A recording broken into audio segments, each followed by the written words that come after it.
After spending 26 days living in this Airbnb in Chiang Mai, we can finally give you an honest review. From location and Wi-Fi to noise level, we can give you an honest answer as to whether this place is worth staying at. If you're a slow traveller, digital nomad, or just looking to stay in Chiang Mai for a month, this video will help you decide whether this place is a win or a hard pass. Arriving at the Airbnb, we were quite pleasantly surprised, weren't we? we were. There was a little welcome pack, we'd call it, which had a few little snacks, some crackers, some peanuts, a couple of bottles of water in the full-sized fridge. Yep. There were some basic amenities here, even though the listing said there weren't going to be the essentials.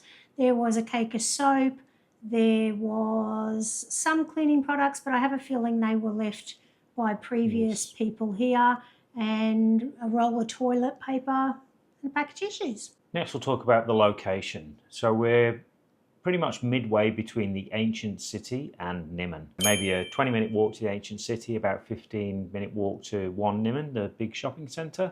So really centrally located, which was great.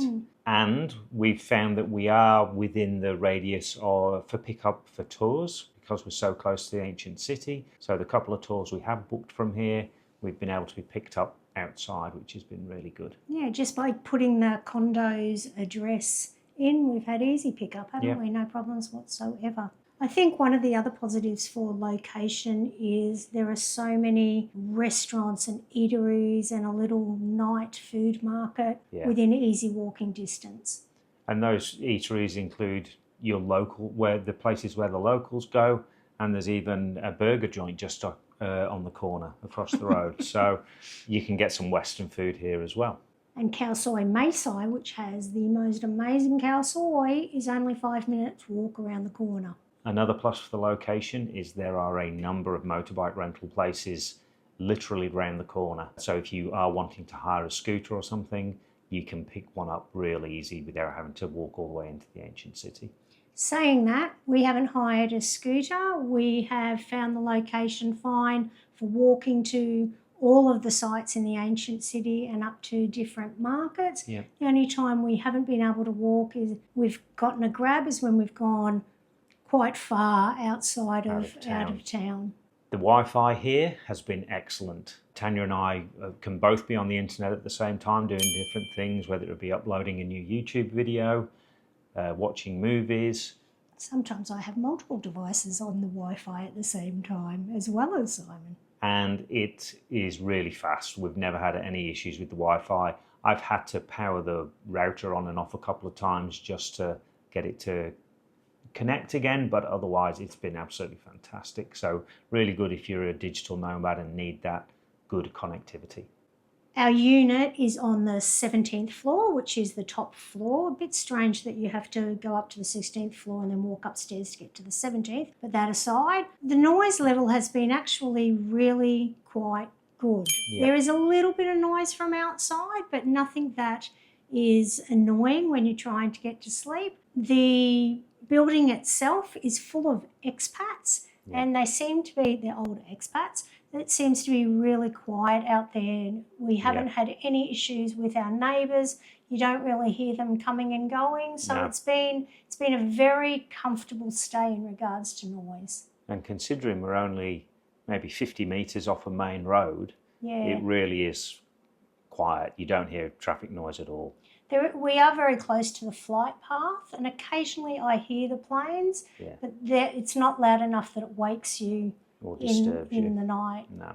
Comfort level of this Airbnb has been pretty good, I think. We have a kitchenette as we walk in. You can probably just see it over Tanya's shoulder there. We have a separate living area / dining room with a dining table. With a couch and a television all set up. Then we have a separate bedroom that we can close off with doors. And then outside of that, we also have a little balcony where there is another kitchenette and the washing machine. So space-wise, it is really a big apartment. I think it's probably the biggest one we've had on this trip. I think for the price, we've really got value for money. The living area has an air conditioner and the bedroom area has an air conditioner. So we can have both running at the same time if it's really, really hot or just having one.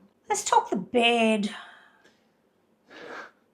I miss my bed at home, I hate to say. We have a soft, comfy bed. Here it feels like we're sleeping on a brick. It's a very, very hard mattress. And even though there's a pillow top on the top of the mattress, that's also like a brick as well. It's still quite firm. It was one way, it was upside down, and I turned it over when we washed the sheets, and it's dirty, and I can see why they had turned it over. It is actually a little bit softer the right way up than upside down, but yeah, the bed is hard. Yeah, I don't feel any difference. It's just a rock hard bed in my opinion. If I was going to give feedback to the people who own this apartment, I'd say put something really soft on the bed. It would make this place perfect. The bathroom in this apartment is fantastic. It is very modern. Looks like it's probably been refurbished recently. A walk-in shower with instant on hot water. So there's no water storage, as it were. You turn it on, the water heats up straight away. It's clean. It's clean, yeah. It's modern. Toilet, sink. It doesn't have a window, so it does steam up in there when the door is shut, but we have the same thing at home, so... Yeah, it's fine though. It's a very nice bathroom. Probably the only downside, the water at sometimes doesn't get very hot in the shower. Yeah, it gets warm enough to have a shower, and it's not cold, but it's not boiling. Not boiling hot. Not take your skin off hot like some people like it. Being in a condo that's built for residents as opposed to a hotel, there are lots of different amenities. There is a security guard full time, and you do need to swipe to enter the lift so nobody can get in there. So it's really quite comforting to know that security is high. There's a swimming pool, not that we've been in there. It's a clean swimming pool though. It does look very nice. I did hear some kiddly-winks in there yesterday. When I had the doors to the bedroom open, they were down there having fun. I could hear them splashing around. But it's not been anything that's disturbed us at all. No, not at all. And like I say, it looks like a very clean swimming pool. Looks nice, but just not something we're into. And I think the upkeep of the building in general in regards to cleaning, although it's an older building, it's cleaned. You see the ladies, there's a couple of ladies that I see quite often sweeping, halls, mopping the floors, emptying the rubbish chutes. Yeah. So it's well looked after. I suppose we have to say there are some negatives to this place. Other than that hard bed. Other than the hard bed, yeah. So there's really no proper kitchen here. There's, as I said, there's a kitchenette when we walk in, and when I say it's a kitchenette, there's basically some cupboards for storage. I don't think there's even a PowerPoint. No. There. The kitchen sink, microwave, hot plate are actually all outside on the balcony. Which isn't unusual for Thailand to have an exterior kitchen. It's not unusual. It's just not really functional. But funnily enough, we've been travelling for nearly 4 months and we haven't cooked a single meal anywhere. So it hasn't been a problem to us. The kitchen sink is a bit of a problem, which you wouldn't know about because you don't wash the dishes, but I do. In that, A, there's no hot water service to the kitchen sink, and B, the tap that is there is very, very slow. It's wonky, it's not secured properly, and the water comes out very, very slowly. So it does take a while to get enough water in the sink to be able to wash the few cups and plates that we do use here. It's a very minor grumble. It's something I could live with whilst travelling. If it was something personally I was living here, I would have that fixed straight away because that would annoy me.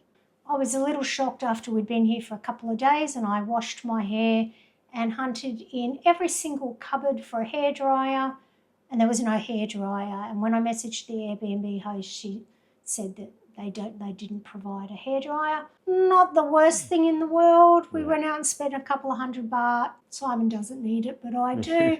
Bought a hairdryer, and we're actually going to leave it here for the next people that visit, because I think you need a hairdryer. I don't need a hairdryer. The other part of a slight negative is, we've said it before, the building is old and does look a bit tired. They've actually been painting some of the exterior while we've been here. It's pink now, it's blue. The first 4 floors have been painted blue, which looks very nice on the outside. They've done a good job. I don't know whether they intend on painting the rest of the building, but it could certainly do with it because it is a bit of an older building. Walking through the hallway to get down to our apartment, the ceiling, there's wires coming out of it. Ceiling tiles all missing. all the doors are different colours. The floors are a bit worn. It's clean, but it's worn. Yeah, it's not anything that bothers us while we're in the apartment. No. Inside the apartment, it's fine. It's lovely. It's Yeah. quite modern and clean. One of the things that we have noticed is there are a lot of expats that seem to be living here. I think I could probably count on my hand how many Thai people we've seen in the time we've been here in comparison to how many English, Americans, Europeans Yeah. that we've come across that are living here. With that being said, it's catered for quite well. Downstairs where the lobby is, there's a small little restaurant that's really quite reasonably priced, that when you walk past it, there's Europeans in there constantly. The food's good, the price is good. And right beside that, there's a little supermarket that has a very wide range of Western Yeah, a lot of imported products. food. You can tell it's really catering for The expat community. the expat community here. The last thing we need to talk about are the Airbnb rules in Thailand. I didn't know. No. I didn't know this rule. It all makes sense now. So in Thailand, Airbnbs have to be rented for a minimum of 28 days. They're not allowed to do short-term rentals. It's against the law for there to be short-term rentals. They have to be for those extended periods. And there's even notices in the lobby here about this is not a hotel, it's a residential condominium, and it's not supposed to be for short-term rentals. I think it's got the big words, it's illegal. Yeah. We have rented this place for 28 days, even though we're actually only staying here for 26 days in total. When I was doing the booking and I was looking for an Airbnb in this area and I was putting in the 26 days that we wanted, not many were coming up. Some were coming up, so some people are obviously breaking the law. But when for some reason, I put in 28 days thinking, well,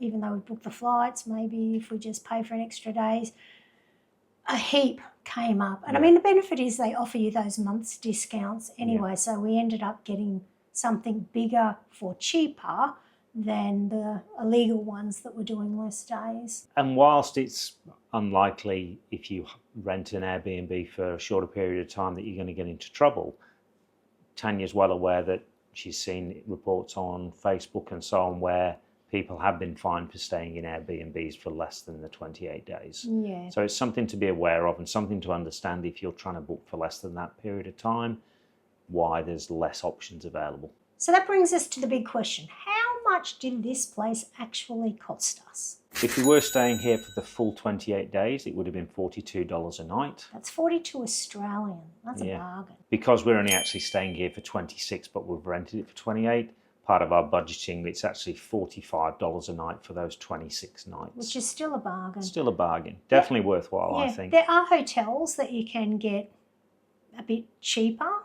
Not so much right in the old city centre, but on these outskirts you can get a little bit cheaper, but you don't get the space. And I think the space, we've needed the space because Tanya's got the videos to edit, and it gives us an opportunity. If I'm having a bad night's sleep, I can get up and come and sit on the couch and read a book for a while and not disturb Tanya, and vice versa. So it's been nice to have that extra space to be able to spread out a bit.